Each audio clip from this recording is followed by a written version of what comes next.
टंडे गुलाम हैदर में सिंध हारी कमेटी पारां अंसार शुगर मिल में ड्यूटी दौरान जख्मी थियल पोरित रजब जतोई जो मिल इंतजामिया पारां इलाज न कराइण खिलाफ एहतजाजी मुज़ाहिरो करे धरणो हंयो वियो।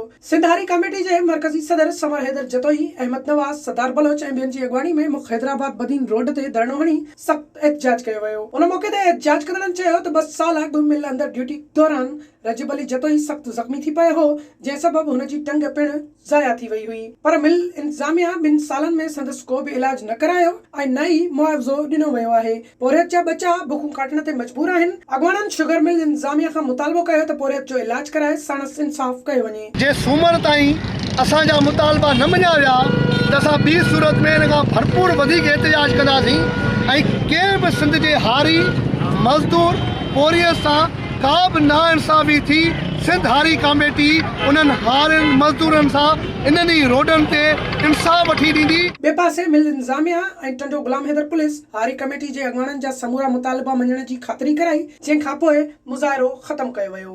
विज़िट कयो अवामी आवाज़ मीडिया ग्रुप जी वेबसाइट awamiawaz.pk